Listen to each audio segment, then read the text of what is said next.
Hello everyone and welcome back to our podcast Don't Blame the Movies. With me, like always, is my beautiful Canadian co-host Nicole. Hello. Hiyo! How are you? I am pretty good because I'm in vacation mode. How are you? I'm in vacation mode too because it's spooky season. Spooky dance. Oh no, horror fans who are on vacation on Halloween. Who would have guessed? uh Nobody. um so we should explain something. Yeah, please explain something. We've been gone for a while. Mm, maybe a day or two. Feels like it. Oh my gosh, when did we record the last podcast? It was that in I checked, I think it was July 12th for Shark Week. Oh, okay. So explanation time. Why we've been kind of MIA is just because life kind of gets in the way. And so what we're going to do, we're going to plan on coming back, but we're not sure when. We haven't picked a date yet, but we're going to revamp things and as well as still talk about our favorite thing ever, horror movies. Oh, I thought you meant boobs. Okay, horror movies is good too. I think boobs are your favorite, not mine. Well, but you can still talk about them. Like they are my favorite, and you have some. So yeah.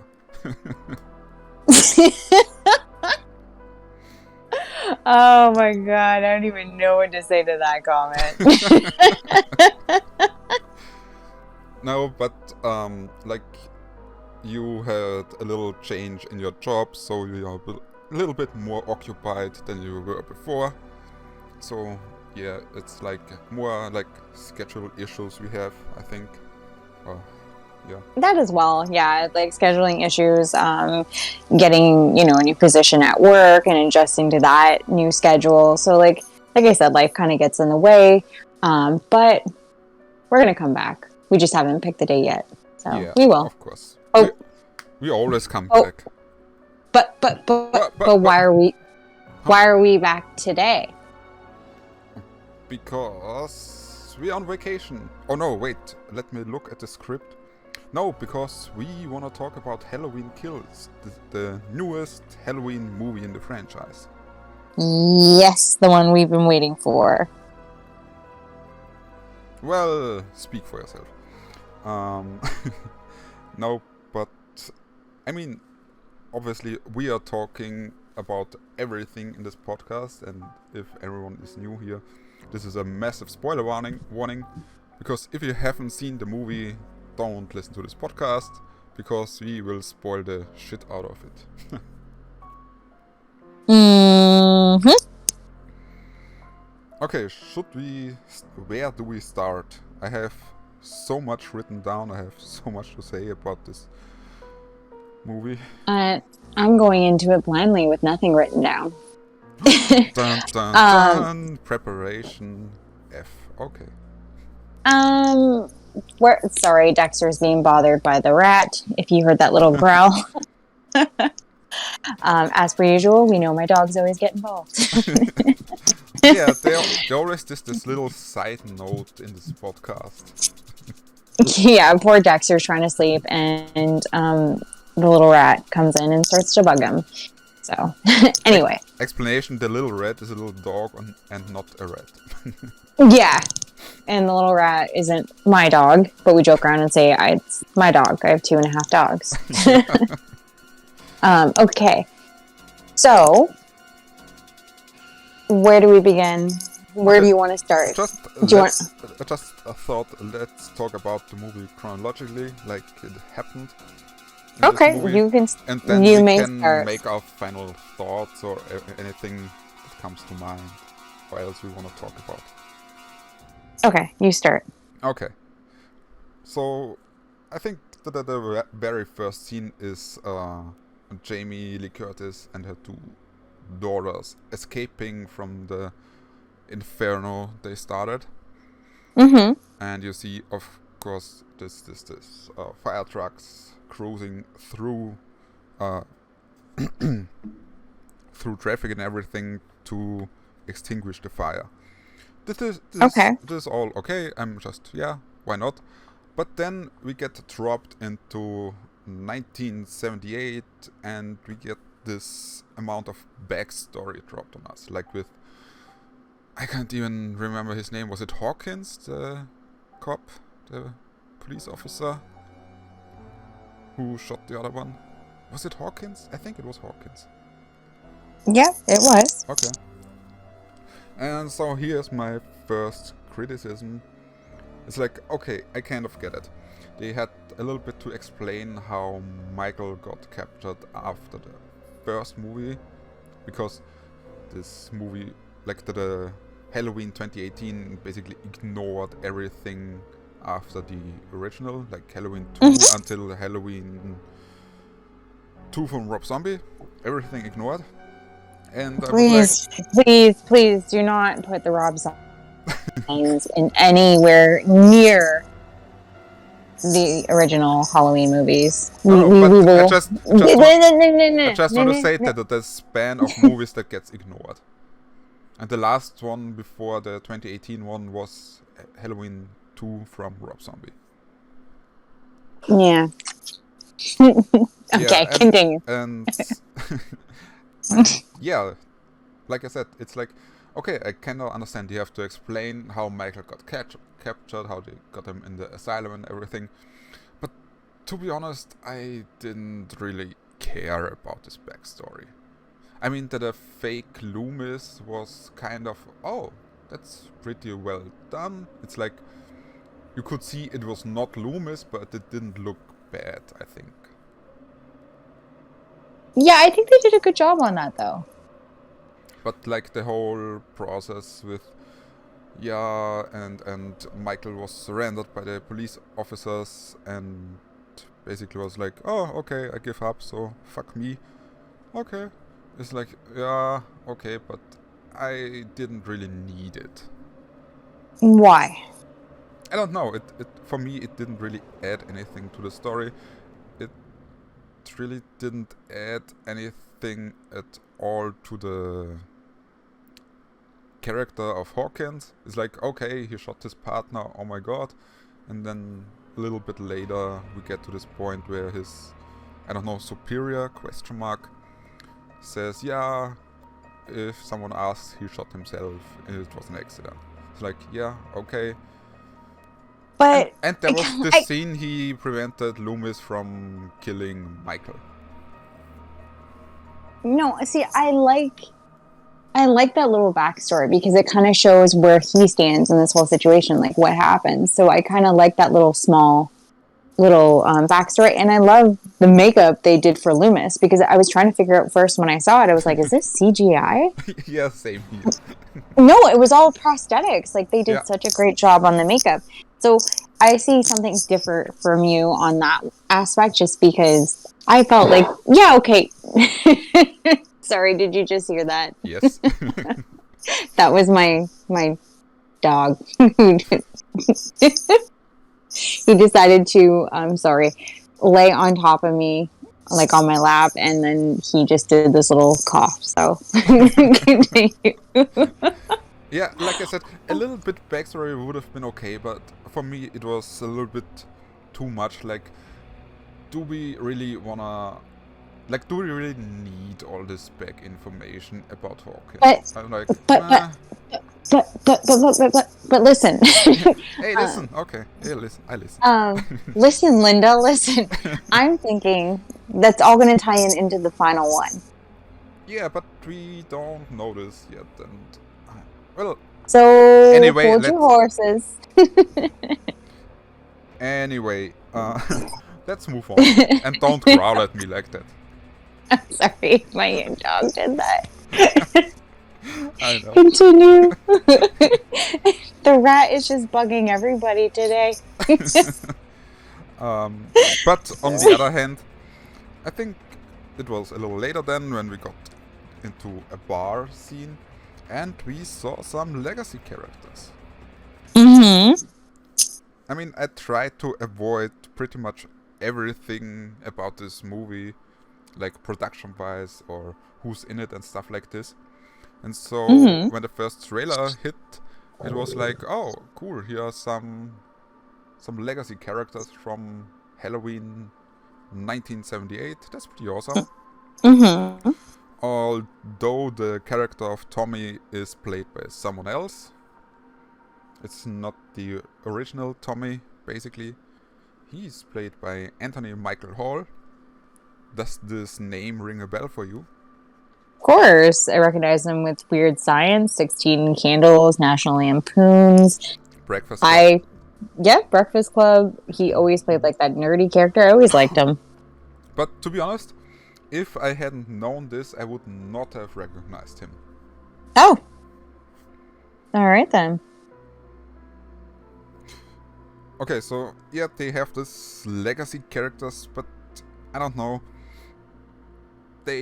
I think they don't really do anything with them. Like, they get properly introduced, so with flashback scenes from 1978 and Halloween 2 a little bit. So like, this was Marion, this was Annie, yada yada yada. And then we quickly move on.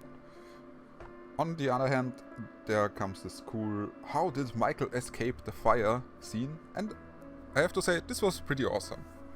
Because I rewatched the 2018 one before I went to the movies. And when he came out of this what is it called, weapon closet, I don't know, with the gate that gets rolled down, it was like, oh, what a smart cookie. It was like, oh shit. So I want to brush up on this. So I had a discussion with a follower this morning, and I kind of just told you about it briefly on the side about what I think Michael Myers has, or when it comes from a medical, I said I honestly think he's autistic, super intelligent, and I said there's a whole list of other things that I said too, but so that kind of it fits in with what I was saying, because if you think about it, he was very, very smart to know to he's got no social skills, but he was very smart to know that, hey, if I go in this closet, I'm gonna survive, because the firefighters at one point are gonna come down and save me. Yeah. So it was very smart. I actually thought that whole scene was cool, where that door just slid open, and it was like, oh shit. Oh yeah. Shit's about to go down. I think that the firemen thought the same thing, like, oh shit. Yeah, stuff's about to go down. And he definitely took shit down, so. Yeah. And you know what's... Yeah? Go ahead, sorry. No, I just want to say, I know the scene where he kills all these firemen is pretty stupid, because they are basically in line to hit him, and like it's always in this movie, let's be real here. But it was stupid fun, and that's why I liked it. But it's kind of funny, because the trailer to this movie was basically that whole scene, almost and everyone's like, oh my god, they showed so much. Well, yeah, no, not really. Really, because when you watch the movie, it was nothing like the trailer. You had that scene, but you're like, and I'm not gonna lie. Okay. Fangirling over here over Myers, just because I'm not kidding. When he stepped out on that porch, and the fire was behind him, it was like, "Ooh, I know the fire's hot, but damn, he's looking like a snack." Oh, so Michael Myers was not the only one wet from water in the scene. Oh. Not at all. It was that would be the rat. It looked like Myers went to the gym or something. God damn, boy. Anyway, continue on. You can talk about it. It's okay. I felt like I was cheating on my boy Jason there for a minute, so. But yeah. Don't say it too loud. Don't say it too loud. Not that he hears it and then he comes for you. that whole scene was like, yeah, it was cool. Yeah, But can we get to the hospital scene? Are we there yet? Yeah, okay. Let's talk about the hospital scene. This sounds like you wanna talk about something in specific. Yeah, a couple of things. Oh wait, here comes the nurse. Everyone prepare. So when people are going in and out of the hospital and they're running past the rooms where the deceased are, there's windows and you can see their bodies, like they're lined up for like, you know, like a labor and delivery room. Yeah, those don't exist. So when somebody dies, What? it's more, you know, the deceased are covered and then they're put into the morgue, or not, yeah, into the morgue. But it's a room where it's not open to the public. So that whole scene was kind of like, okay, no, like when the mother sees her son with who died. I forget what his name was. Was it Charlie or something? Or Yeah, I think it was Charlie, the kid who died in the 20. The first one. Yeah. Yes. Yeah. So like with the spirit, like that just ruins the whole confidentiality agreement. And I know it's a movie, but bless your little heart, the dog just sneezed. The whole confidentiality agreement, and it's just not accurate as hospitals go. Like, no, you're not going to walk by an open window and see somebody with half their face blown off. You know what I mean? That, and then the whole thing with where you had Jamie Lee in the room, and she pulls the freaking medicine out with the syringe, and like, no, first off, no syringes would be left on the unit. Given it's same thing with the medication. Once the medication's already pre-pulled in the medication room, and then you give it to your patient whatever time, blah blah blah. Then once it's given, it's disposed of. It's not left out. There's no needles, there's no medication. So it's kind of funny because I saw it with Papa Pete, and he's my coworker, and we laughed at that whole scene because we were kind of just like, oh yeah, that happens. He still loved the movie and I still love the movie too, but we're just like, yeah, okay. Okay, if we talk about this scene, let's talk a bit why I laughed a little bit about it. Do you still have your appendix? Yes, I do. Okay, I do not. So Okay. I know how it feels when you get this. I think it's not this big. I think it's like, I don't know, a cut of 1 inch or 2 inches on my stomach. And Oh. yeah, because they have to get this appendix out, of course. And it's not a big cut. But I can still remember I was getting surgery. It was like on an afternoon. And then they said, yeah, and here you have this, I don't know how it's called, this silver pan where you have to pee in it so you don't get out of bed. Bedpan? Yes, bedpan. Okay, here you have this bedpan if you have to pee in the night. Yeah, it's okay, bye. And then in the middle of the night I woke up and I was like, damn it, I have to pee. But I don't want to use the bedpan. This is so, I don't know, it's not, I don't want to do it. They didn't give you a urinal? What's huh? So urinal, I'll send you a picture of it. It's like a plastic. Oh my goodness! When one barks, they all bark. I'm so sorry. It's a plastic. It's like a plastic container that for men, if they have to pee, it almost looks like you're peeing in a cup, but it's long. So I'll send you a picture. Okay. We dispose of it. Everybody gets their own. So continue on talking about your story. Yeah, and anyway, I thought like, okay, fuck it, I'm not gonna use this. I'm going to the bathroom, which is like, I don't know, it's like 5 or 10 meters away the door to the bathroom, to the toilet. It's like, yeah, fuck it. Then I used all my strength in my arms to pull me up because I didn't wanna use my muscles on my stomach, of course. And this was such a painful experience, really. I believe it. I think it took 2 minutes to walk this 5 or 10 meters to the bathroom because every single step I took hurt as hell.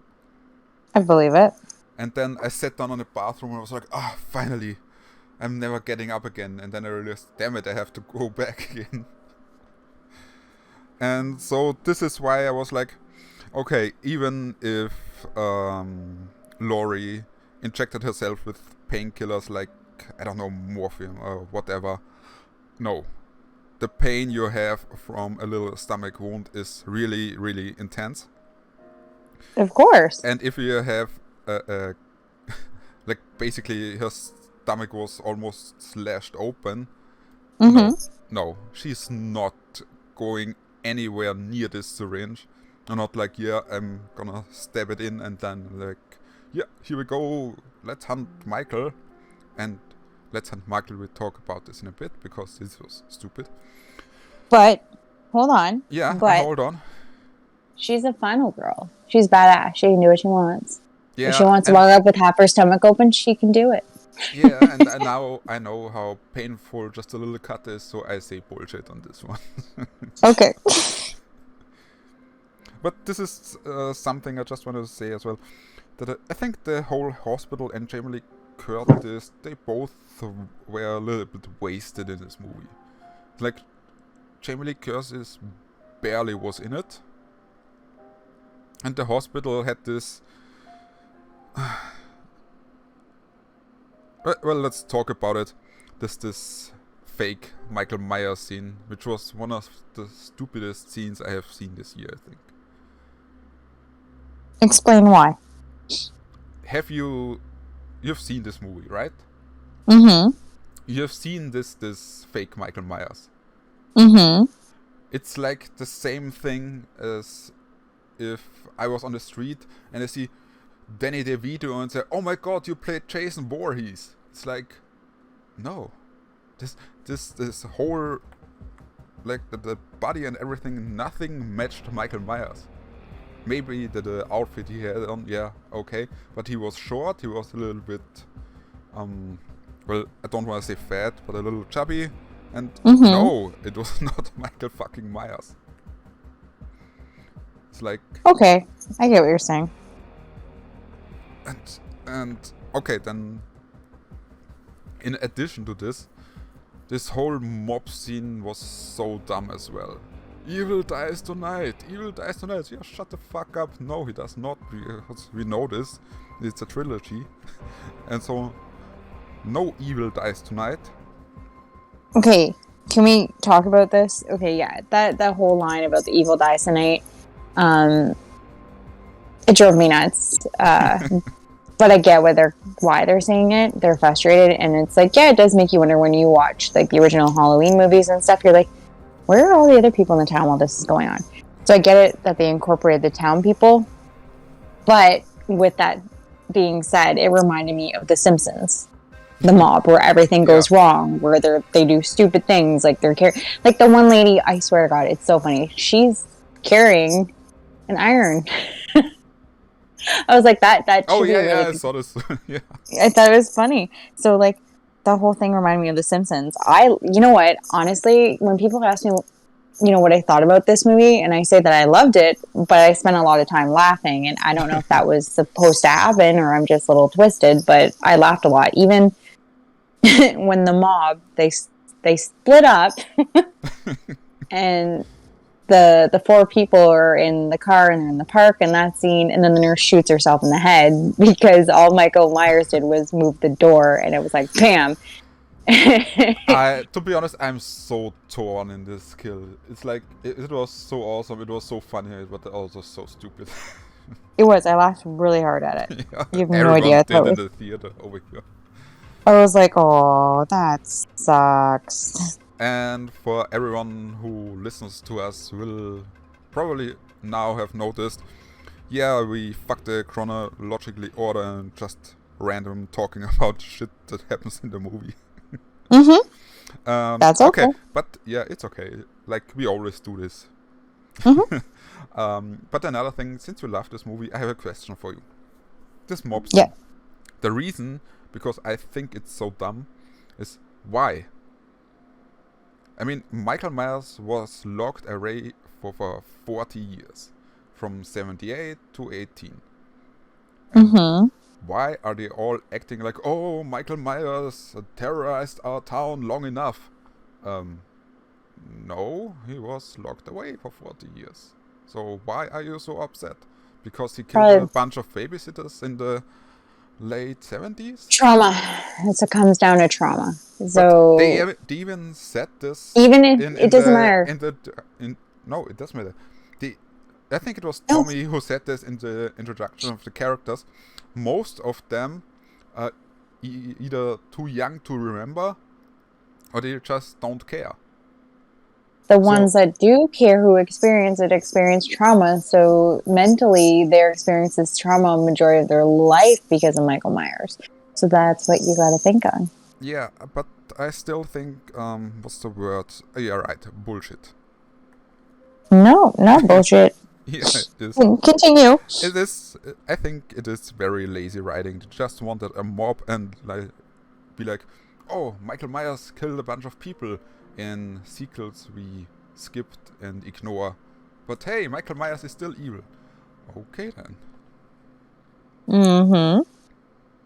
So yeah, I really didn't like the mob scenes. I really didn't like the mob chasing this fake Michael Myers around. And while, what's her name? Karen was helping him escape until he finally basically kills himself because he jumped from the window. It was like, yeah, wow, this was a waste of time. You gotta understand, they didn't know what he looks like or who he was. So the town mob is just angry about everything that's happening, that people are dying. So they don't know what he looks like. They just know that he was on that bus with Myers. So they're so focused. It's like that tunnel vision that they're like, it's him. And they're going after that poor guy. And unfortunately, he jumped to his death, even though Karen tried to save him. Yeah, but like I said, it added nothing for me to this movie. It was just a waste of time, because it was like, okay, can you please move on to the real Michael Myers, or for real tension, or at least fun, or something like this. And I think that the let's call it the death scene of I think it was the doctor, the nurse, and Nurse Marion from the first part, from the first movie. When they died, this was quite enjoyable, with all this build up, like when what's her name? What's the name of the girl again? The young girl. Lindsay. Which one? Lindsay. Okay. When she approached the kids, hey, shouldn't you be inside? No, and here's such a creepy guy who's playing peekaboo, and look, here is he again. This was a nice build-up, I think, for this whole killing scene then.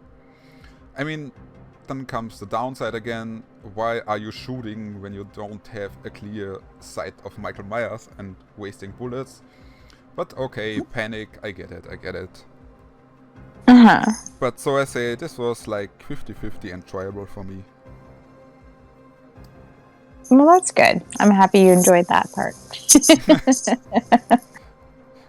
But let's talk about something that I really enjoyed, because it was like this comedic relief everyone or every movie nowadays needs to have, and this were Big and Little John.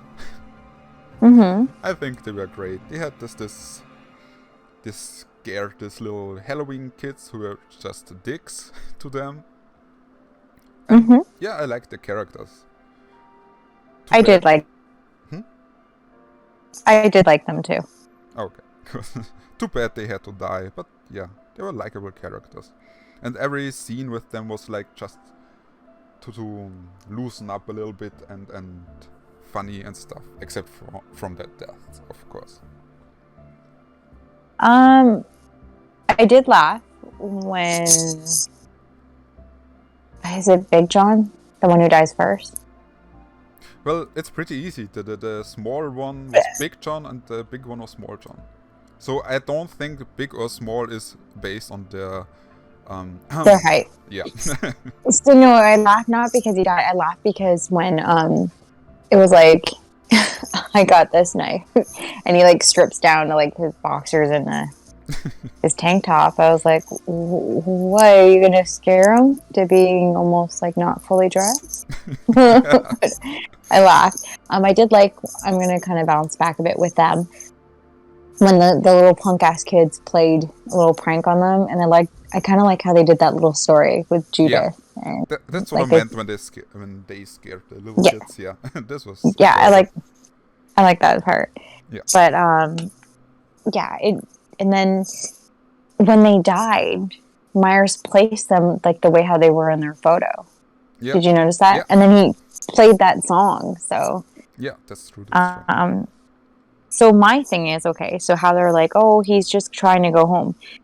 I believe that too. He's just trying to go home. But everyone's like, what is he staring at? Is he staring at the town? No, I think he's staring at himself. That's his place of comfort.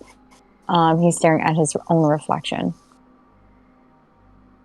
Yeah, this makes sense. I mean, makes sense. I don't know yet because probably in Halloween Ends, some scene will explain why he does. Probably explain why he does things, but we'll see. Of course. Since you mentioned the music, I still liked the score of the movie. I think it was pretty good. Like, yeah, it's John Carpenter. Like, what can go wrong? No, but I really liked the score in this movie again. Like, I liked the one in 2018 Halloween. I like the original Halloween score. So yeah. But here is another what the fuck scene. It's it's a little bit linked to the mob, and this is when damn it, I forgot the name. The granddaughter of Laurie. What's her name? Allison. When she basically left the hospital and joined Tommy and the others to hunt down Michael, and they were like, yeah, okay, here, have a shotgun. Okay, thanks, bye. I was like, what the fuck? Gun control? Teenagers? Anyone? Hello? Is it common? I mean, I know in America it's common to have a gun and everything, but Jesus fucking Christ.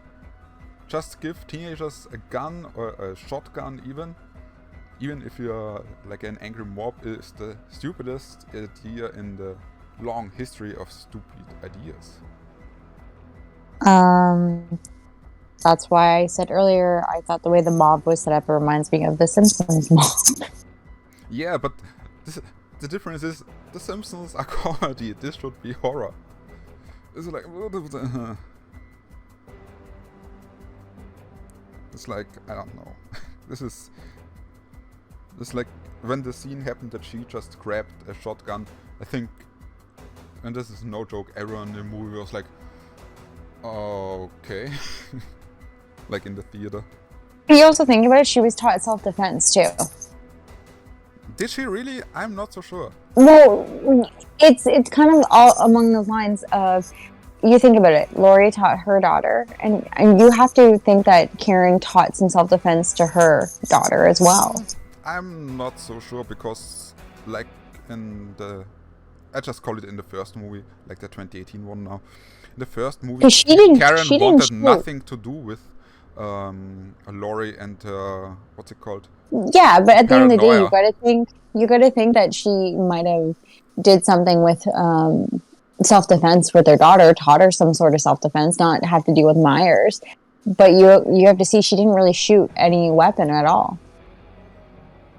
Do you mean Allison or Karen? Allison didn't really. She didn't shoot anything. She did. When? Why don't I remember it? When they went to the Myers house, like yeah, Lonnie I remember that. And they too, and they saw this shimmering light in the closet. Like she and her boyfriend. But it was a direct hit. Okay, I have a question for you. It was a direct hit. Who opens the closet and shoots blindly into it? They're scared. They saw the dad of her boyfriend walk into it. Like, they're scared. Didn't they think for 1 second, maybe it's my dad in there? well, I'll just shoot him in the head with my shotgun. Like, what the fuck? They're scared. You No, they're can't. You stupid. don't know. No, they're not. You They don't are. know how people are when they're scared. Yeah, stupid. So if you're scared of something, that makes you stupid. No, it makes Think about it. It makes you act stupid. There you go. I think you need to rephrase that. It's doesn't stupid. It doesn't make you stupid. It makes you. It's not even stupid. It's just acting out of fear. So she shot, but she was a direct hit compared to everybody else. So it makes you wonder, did Karen teach her self-defense at some point in her life? Well, to be honest, with a shotgun, everything is a direct hit. So, But okay. Here's my main issue I had in this movie, and this is basically the fault of the mob scene. Because I thought while watching this movie and all this mob scene stuff happening, I was like, why should I be afraid of Michael Myers when not even the citizens of the town are afraid of Michael Myers? When nobody in this movie is afraid of Michael Myers, why should I, as moviegoer, then be afraid of Michael Myers? Of course, he killed some people, yeah, obviously, duh. But because of this mob mentality and this like, yeah, let's evil dies tonight, there was not really like this how to explain this? This horror feel to it. This feel of threat, this feel of terror, scares, whatever. Because why be scared of it if you're tired of it?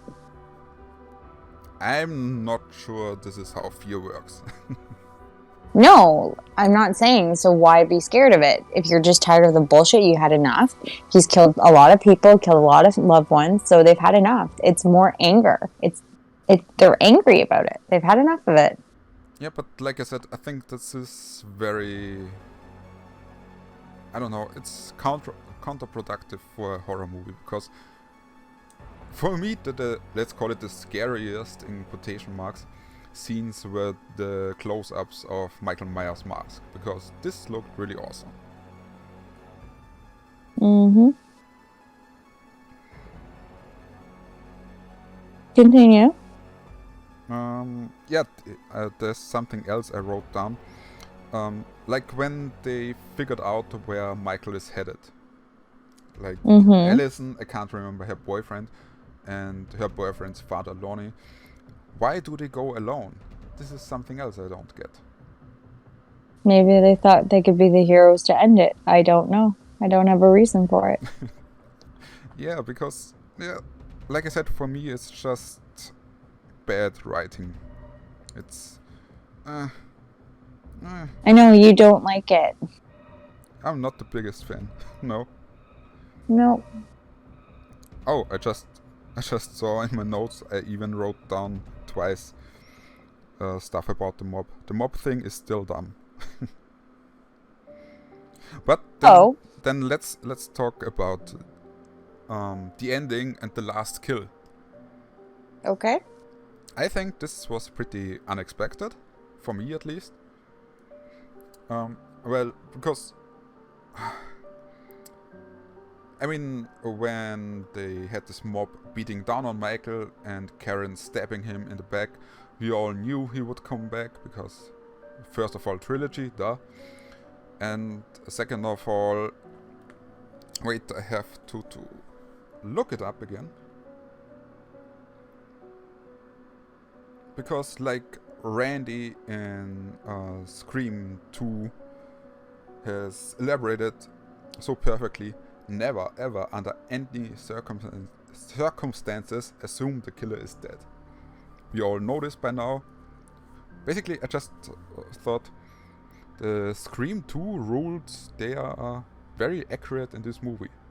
Mm-hmm. The body count is always bigger, the death scenes are always much more elaborate, with more blood and gore, and then of course you have this, let's call it supernatural killer. And yeah, it's like, then when Karen went back into the Myers house, in the meanwhile Myers let's call it, how do we call it, woke up, I don't know, got conscious again, and killed everyone else. Mm-hmm. I did not expect him to kill her while she was standing on his spot, basically, to see what he sees or whatever. So this caught me by surprise, but I liked it. I expected it. I expected it because she's the fuel for the fire. She's the one that's going to ignite Lori to come back. Makes sense. See, I didn't even think about this, but I was I like, expected that. Makes sense. But I thought she's the fuel. To be honest, I thought they were playing safe, so all three of the Strode girls basically are going to be alive. Like Lori, daughter, granddaughter. No, because think about it. He finished off with the mob and he just wanted to go back to the house. And that's what he did, to go back to his spot. She was standing in his spot. He killed her. Boom, done. Brings on the next movie. She's going to kill him. She is going to destroy him. Karen is the fuel for that fire. Yeah, makes sense. Because obviously then Lori and Allison will be very upset and hunt Michael down. I don't know. Whatever it takes, whatever it costs. I still liked it, regardless of all your flaws. It's not. They are not my flaws. They are the movie's flaws. No, but listen. Think of all the movies that have been released since COVID hit. Yeah. They've been shitty, pure shit. And this is the better of all the horror movies that has been released. No. Don't give me that crap because you like that stupid one, Malignant. That one was shit. This one was good. It was so original. It was so trashy, a stupid 80s movie fun. And predictable, and from the first kill, you knew it was her. Of course. It was. Spoiler, it was a terrible movie. Terrible movie. No, I really liked it because... I have an evil twin.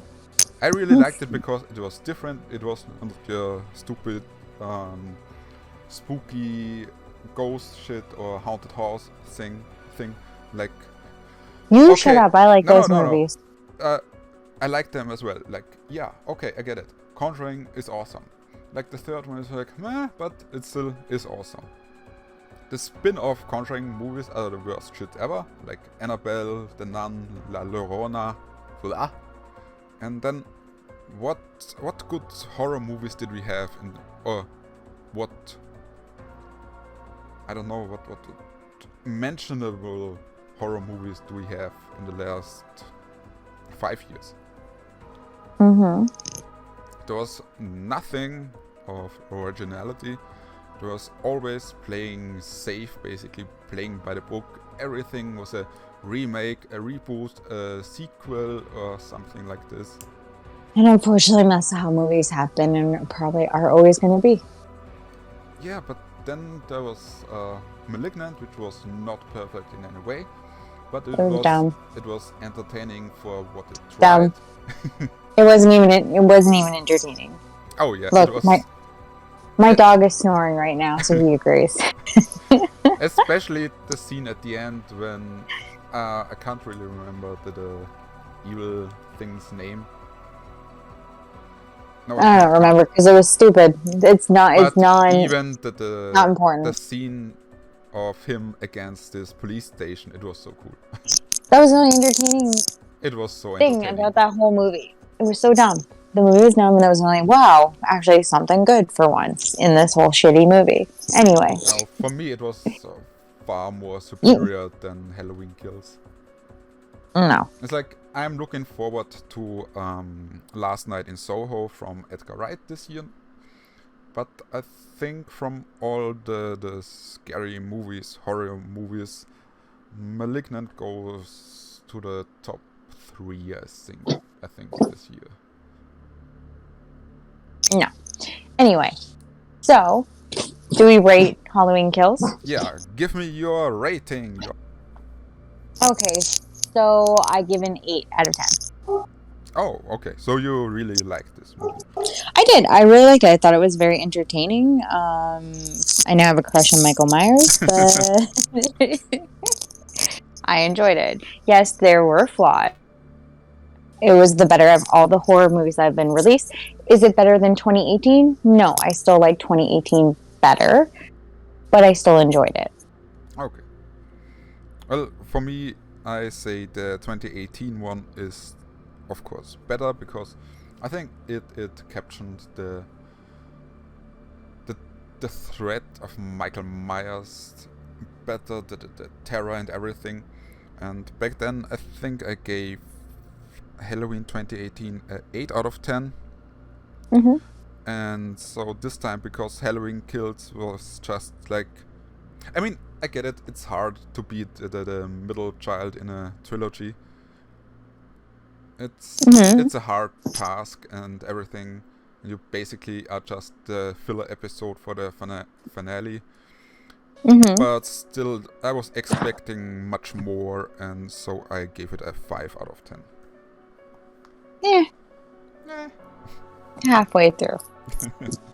Yeah. So, since we talked about Halloween Ends already, what do you expect from the end of Halloween Ends, like the conclusion to all of it? I think Laurie and Michael are going to kill each other. Yeah, I thought the same thing. They're going to die at the same time. So then it ends the whole series, and it ends like poetic justice kind of a thing.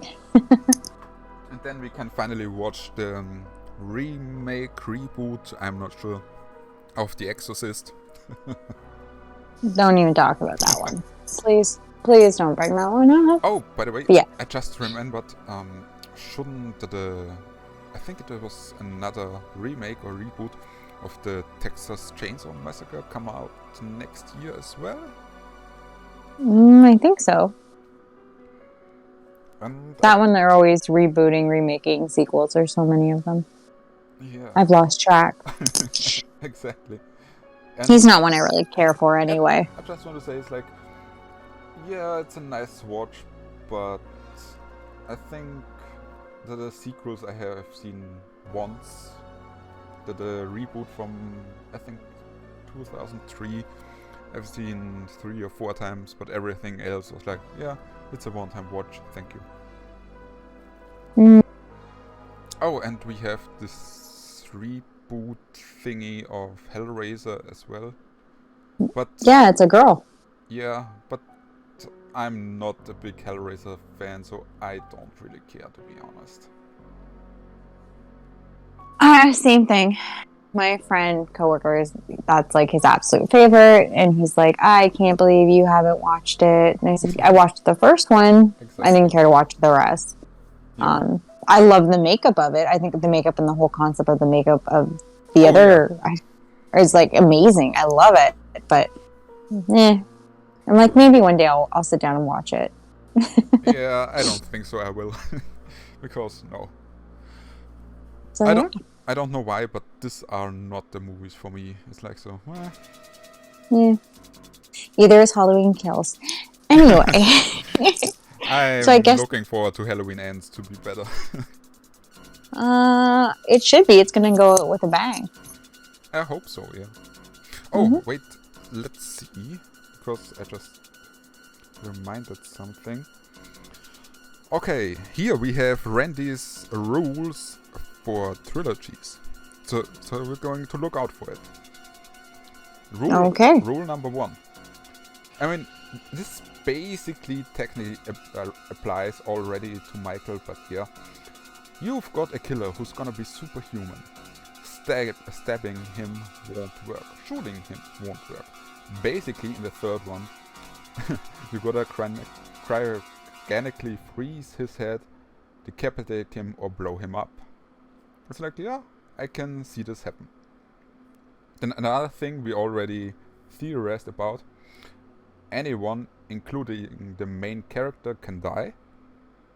We always already predicted it with Laurie dying with Michael.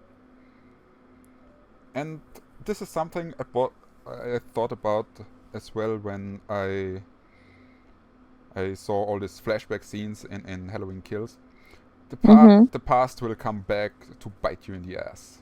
Whatever you think you know about the past, forget it. The past is not addressed. Any sins you think were committed in the past are about to break out and destroy you. So yeah, this makes kind of sense.